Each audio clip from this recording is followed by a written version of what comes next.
Friends, I welcome you all for the online class of economics after the pre-midterm exam. We will be continuing from the same topic which we left before the exams, that is the chapter number 2, Indian economy 1950 to 1990, the last topic which was left. Now I will be going to complete in these classes. Industrial licensing student. Today I will be going to start. That is the IDRA Act 1951.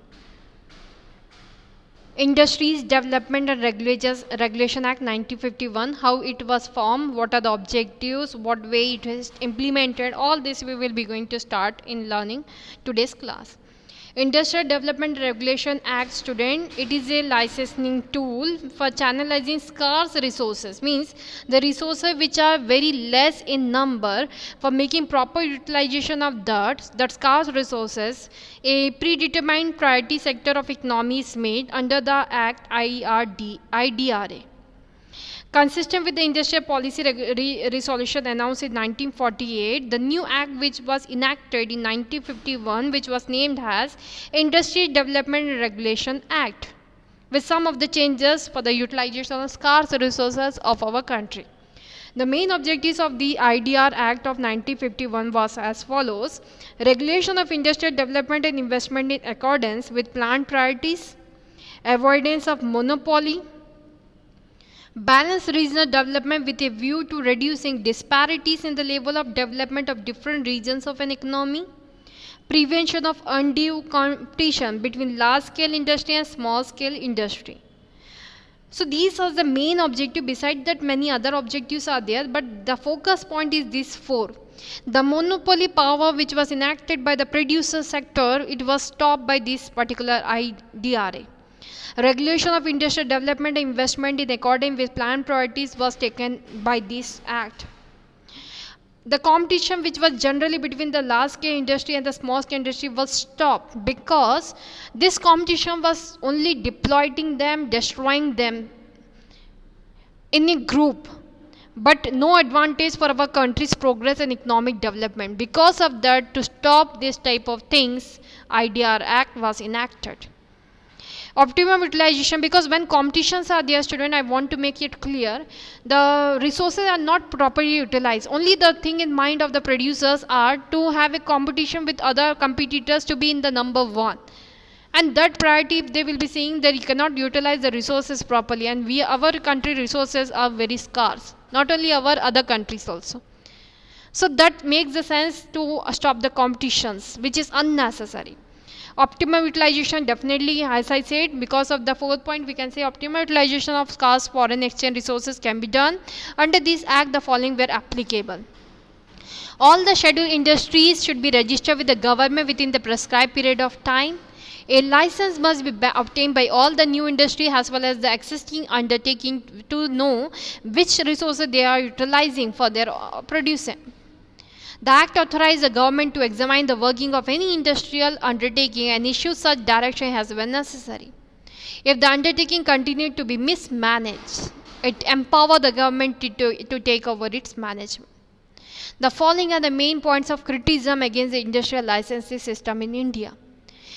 First is, there was an ad hoc and haphazard system for accepting or rejecting an application for license. Means easily the people were not getting the license for the industry. They were a thorough checking of the things what they are submitting, and then only they are getting the license. The quality of techno-economic examination conducted by the Director General of Technical Development was generally poor. Licensing policy resulted in underutilization of capacity in many industries. Most enterprises which obtained license did not install the permitted production capacity. They just shown in the paper, but they were not doing such a type of thing. In reality, the policy helped large business houses in accumulating. Again, the benefit goes to the large scale industry, not to the small scale. It was made to make the proper allocation of scarce resources between the large and small scale industry, but that objective has been less. The licensing authorities many a times granted license to big business houses without carrying out a proper scrutiny of their applications. It was called, that's why it was known as permit license Raj. So the permit license Raj is nothing, student. The licensing authority many a time granted license to big houses, rich people. They were just not getting it, they were just purchasing it. Because of that, that license Raj is known as permit license Raj. Next comes Industrial Licensing Policy 1991. As I started this topic also in the class, but I am just going on again for have a recall of the points.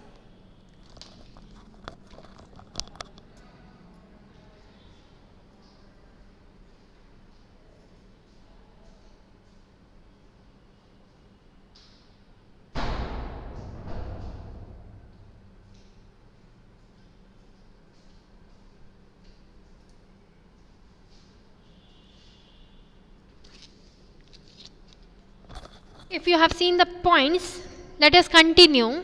In reality, the policy have large business houses, we know. So, Industrial Licensing Policy 1991 came. It was also known as Economic Policy 1991, which was taken by the government as a step to to overcome from the problem which they were facing, and because of that, economic development of the country was stagnating. It was not done to the country, and because of that ILP you can say, or the economic policy, new economic policy you can say, 1991 enacted, and that the three policy came: liberalization, privatization and globalization. Many features of this policy are as follows. If you have come over through the liberalization, which we will be going to learn in the next chapter also, industrial licensing will be abolished for all the project except for a list of industries separated due to a security and strategic concerns, social reason, hazardous chemical, overriding, environmental reasons, and items of highest consumption that will be coming in the licensing system. Okay. Next, only 8 industries groups you can say where security and strategic concerns predominate will be reserved exclusively for the public sector. Means 8 industry will be in the hands of public sector, rest all industry will be done privatization, because privatization does the profit, and that was need to make economic development of our country to be up. Next is in projects where imported capital goods are required, automatic clearance will be given in some specified cases. In location other than cities of more than 1 million population, there will be no requirement of obtaining industrial approvals from the central government, except for industries subject to compulsory licensing. The mandatory convertibility clause will no longer be applicable for term loan from financial institution for new projects. Okay, that means it was not a compulsion for any firms. They can do freely what the work they can do. No such a type of regulation was done as it was before the 1991. Freely they can start any type of industries within the permission of the government, and they can do justice for their business. The system of phase manufacturing program, which runs on case basis, will not be applicable to new projects. So you can say a freedom, a reliability, a independency was totally given autonomy to the industries as the way they can run, was given. Only the 8 industries, and in the future period of time only 3 industries were in the public sector, rest all industries were given the freedom as the way they can start, they can continue, they can do. Now comes the student public sector, the next sector. From 1950 to 1990, what was there? Has 1991, after that whatever thing happened, we will be learning in the 3rd chapter in liberalization, globalization and privatization chapter. Now we are going just go on with the 1990. When we talk about public sector, student, a public sector enterprise is that enterprise which is owned and managed by the government. It means total control and management is with the government only. Almost every country of the world has a public sector in its economy. Okay. India is no exception. Definitely, because where there is there is only private sector, our country will be losing the economy, because it will not be control of the government. So government control over the sector of industries is needed. So every country is having a public sector, because this public sector can have a control indirectly over the private sector. The main objective behind India's development strategy since independence has been to combine and blend growth with equitable distribution. This necessitated emergence of public enterprise as these were instrument of the state in which profit was not only the motive, but the aims were social development and benefit. A public sector enterprise is that enterprise which is owned and managed by the government. We already explained the meaning. It consists of all the industrial and commercial enterprises. Mainly, now if we will talk, there are three sectors under the public, that is the railways, defense and atomic. If it is these three sectors will be gone into the hands of the private sector, you know very well. Yourself can make the judgment. This will be totally a freedom and monopoly over the whole country, not only the industries but over the whole country. These three industries can only control the other private sector running in our country, because the power to run the industries is given by the government. So if they will misutilize we can control. The defense of the country, defense is which is very most power of our country is under the control of government. So that point of view we can say this three sector itself can control the private sector also, which is owned by the government. Public sector consists of all the industrial and commercial enterprise which are owned by the government and managed again and again the same point. Jawaharlal Nehru used to call public enterprise has tempers of modern India, because the main infrastructure which is developed in our country just because of this public sector. The year since 1950 to have been phenomenal growth of the public sector. It provides the necessary infrastructure facilities like defense, energy, iron and steel, coal, airlines, etc. After independence, India emerged as a mixed economy with a role for both public and private sector. Objectives of public sector are as follows. The very first is to make welfare of the country.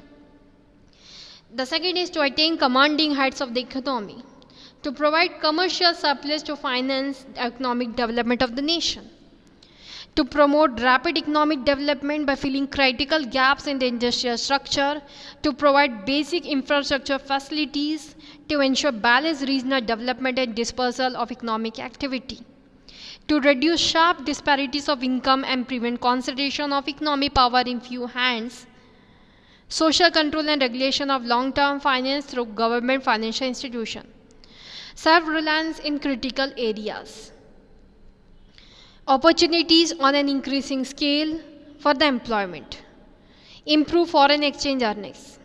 So you can see this all points what I have read out. It is very easy for you to understand, but the thing is that this side private sector hesitate to involve their hands. They don't want to invest the money in infrastructure facility, but if infrastructure is not developed, how could we do the business? How could we think about the business? Balanced regional development, all the parts of the country is equally important, but private sector hesitate to make investment in the village and remote areas. Who come forward? That is the public sector. Disparities of income, the unequal distribution of income, and which is making a problem of poor and poorest and the rich becoming rich. That is a problem that is done solved by the public sector. So whatever problem which is not taken care by the private sector, it is in the hands of the public sector, and public sector can better take care of all these resources. So that's why these are the objectives of public sector, and which can be handled more accurately by the public sector. Now the role of public sector for making the development of our country. Public sector has playing a very significant role in the economic development of India, student. Creation of strong industrial base. Heavy and large scale industry. I am not reading all the important points there. You are having the book, you can read by yourself. I am just making a short explanation of these points. As it is before you, you can make a screenshot also of these points. Later you can read, and any doubt you can ask to me. I am explaining it short. There are 8 points of role which explain role of public sector. Creation of a strong industrial base. Definitely, student. Now before a few minutes I was telling the power, the energy which is needed for running industry, it is provided by the public sector, because heavy electrical industries, powerful industries are not taken care by the private sector, because large investment is needed. This industry thus is taken over by the public sector. Like for example, there has significant growth in defense industry and industries of strategic importance like iron and steel industry, heavy engineering and heavy electricals, petroleum, natural gas, drugs, chemicals, fertilizer. These industries need huge investment. Private sector hesitate because risk is also there. So who come forward for running this very important industry which is need for other industry? That is a public sector.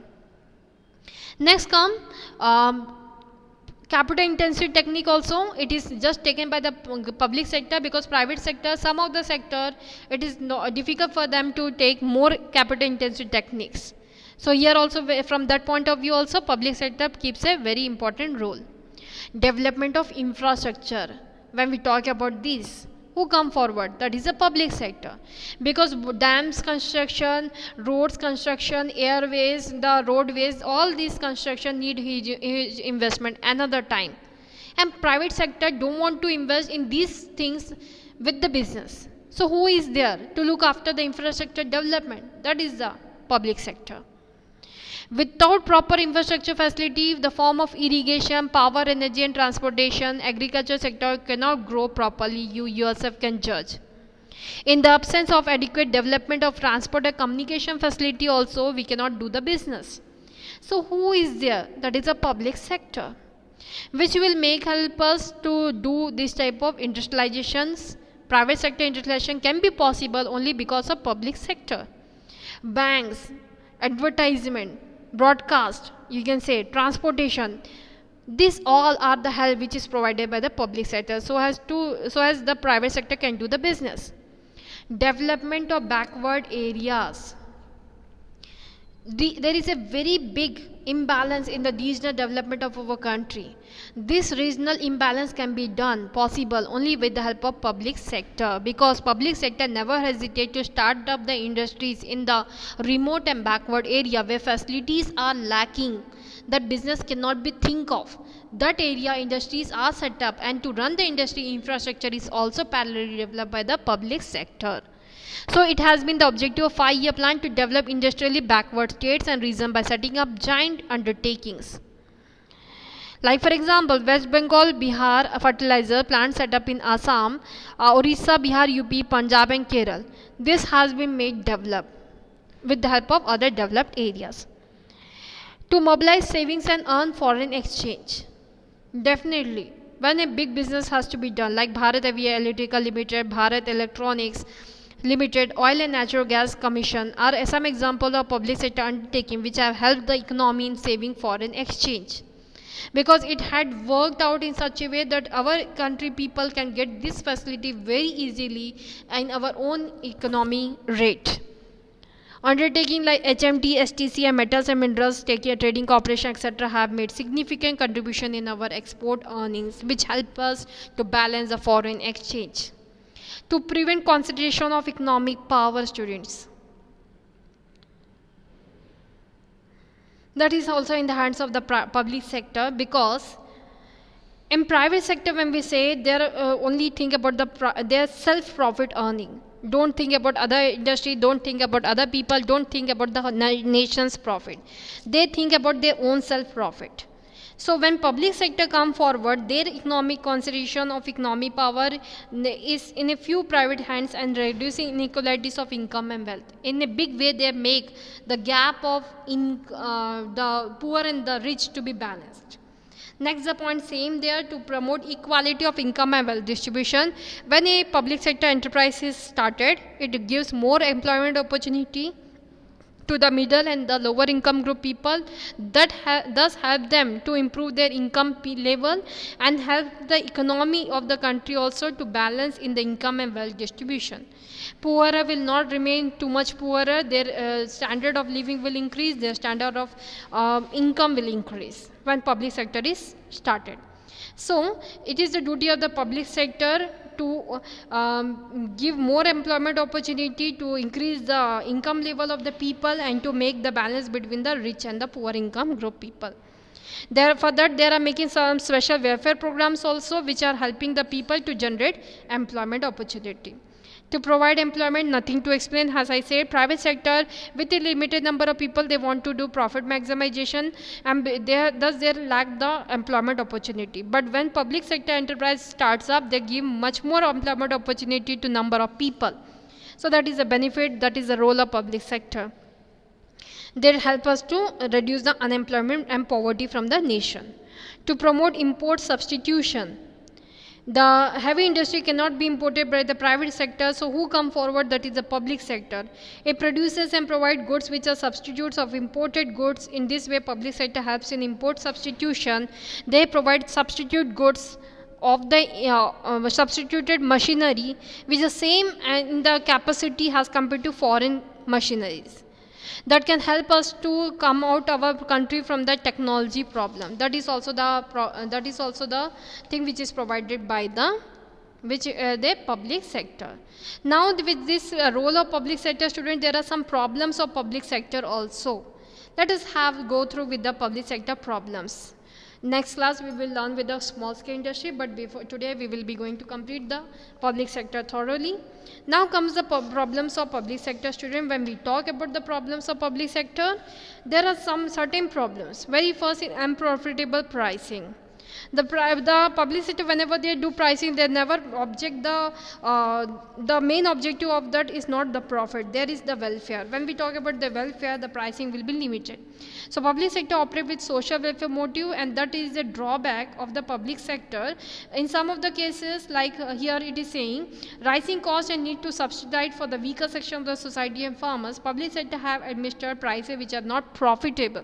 Like they are making such a price which is considerable for all, and that way we are talking it is not profitable in many of the ways. Overstaffing, as I said, employment, whenever a public sector starts, they gives more and more employment opportunity. Sometimes it happens more than the need, they are giving the jobs to the people. That way there are overstaffing, means for example a work needs 5 people and they are making employment of 10 people, it is overstaffing. Unnecessarily the capacity of the 5 people are not utilized here, but still they are getting the salary. Next is management gap. Definitely student, there is a management gap. In public sector, management gap is there. Top positions are filled up after months and years because there are so much paperwork. And because of that, top level hesitate to do the works. They give the management an aimless progress, which they can give. They are having surplus money of the public that they can utilize better if they are taking deep care of the position what they are having. But this is missing in the public sector. There is a very big management gap. People work for the salary what they are earning. They do not put their extra efforts. Underutilization of capacity, student. Generally, most of the public sector are underdeveloped. They are operate at suboptimal level. The least cost level of output is not produced basically due to mismanagement. Means here it is very clear, underutilization of capacity. People work for getting salary. They are not putting their extra effort. They are not putting their extra skill towards the job. Inadequate autonomy. Freedom is very less in the public sector because here the whole role of government is more.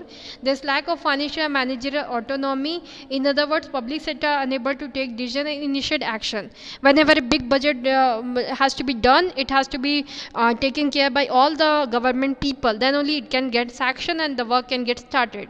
Because of this big delay, public sector hesitate to make big discussions. Big project to be handled. High losses. Has a basic objective is social welfare. A number of times public sector faces heavy losses. Their creditability is very low.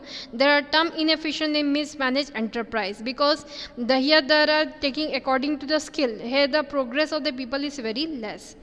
Burden of sick units. Public sector have to nurse sick units to normal health. These sick units are a liability on public sectors. Poor project planning and control, students. Yes, definitely. The planning of the public sector is not too good because here experts are not hired in many of the programs.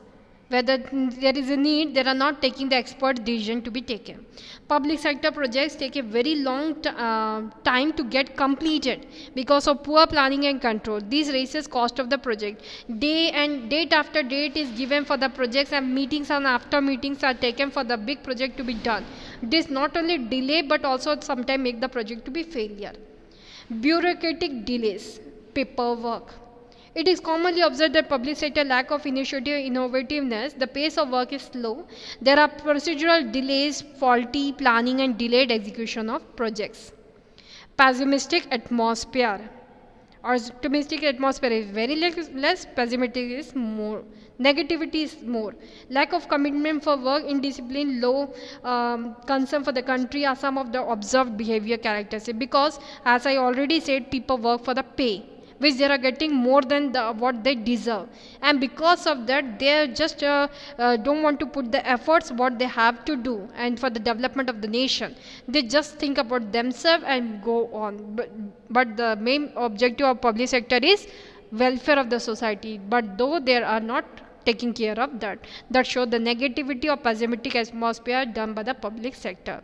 So this was the public sector, student. I hope you have understood. For today's class this much only. Next class, remember that class will be having small scale industry, that is SSI. With that, and after that we will go with the next topic, that is foreign trade, and then the chapter will get over. Thank you for today's class. Have a nice day. I know this chapter is very big, it is going on, but rest of the chapters will be not so much big as you have thought. Thank you for today's class. Prepare the notes. Be ready for the board. Thank you.